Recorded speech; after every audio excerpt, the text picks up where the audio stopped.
আজকের ভিডিওতে আমরা দেখব যে কোনো ওয়েবসাইটের যে কোনো কালার কোডকে কিভাবে কপি করবেন। অর্থাৎ ফন্টের কালার বা ব্যাকগ্রাউন্ড কালার অথবা যে কোনো কালার কোডকে কিভাবে কপি করবেন। এর জন্য আমাদের কালার জিলা নামে একটা ক্রোম এক্সটেনশন অ্যাড করতে হবে।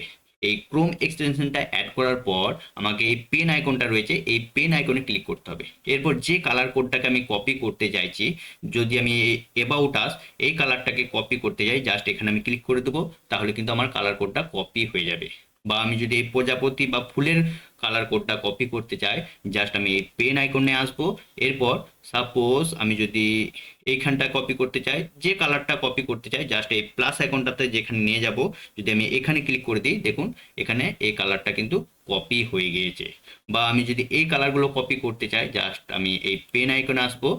এরপর যেখানে এই প্লাস আইকনটা নিয়ে যাব সেই কালারটাই কিন্তু কপি হয়ে যাবে। যদি আমি এখানে ক্লিক করে দিই তাহলে কিন্তু কপি হয়ে যাবে। দেখুন এখানে কিন্তু কপি হয়ে গিয়েছে।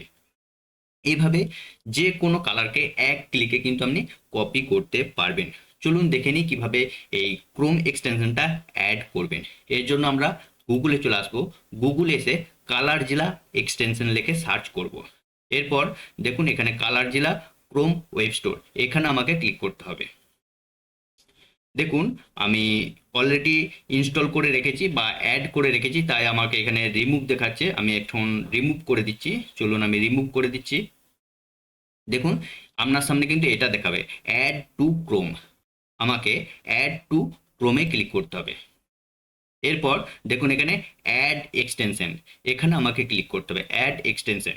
তাহলে আমার কিন্তু ইনস্টল হয়ে যাবে। দেখুন আমার কিন্তু ডাউনলোড হতে শুরু করে দিয়েছে। এরপর এরপর আমি দেখুন এই এক্সটেনশন যে আইকনটা রয়েছে এখানে আমাকে ক্লিক করতে হবে। এই এক্সটেনশন আইকনে ক্লিক করার পর যে কালার জিলা, যে এটা আমি কি পিন করে দেবো, জাস্ট আমি পিন করে দিলাম।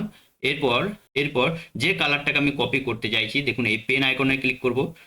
এই পেন আইকনে ক্লিক করার পর যে কালারটা কপি করতে চাইছি, দেখুন আমি এই কালারটা যদি কপি করতে যাই, দেখুন কপি হয়ে গিয়েছে। যে কালারকে আপনি কপি করতে চাইবেন সে কালারটাই কিন্তু কপি করতে পারবেন।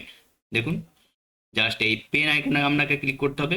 এরপর যে কালারটাকে আপনি কপি করতে চাইছেন সে কালারে আপনাকে জাস্ট ক্লিক করতে হবে। সাপোজ আমি এই কালারটাকে কপি করতে চাইছি, দেখুন আমার কিন্তু কপি হয়ে গিয়েছে। এইভাবে যে কোনো কালারকে আপনি এক ক্লিকে কপি করতে পারবেন। চলুন আজকের মতন এইটুকুই। নমস্কার, ধন্যবাদ।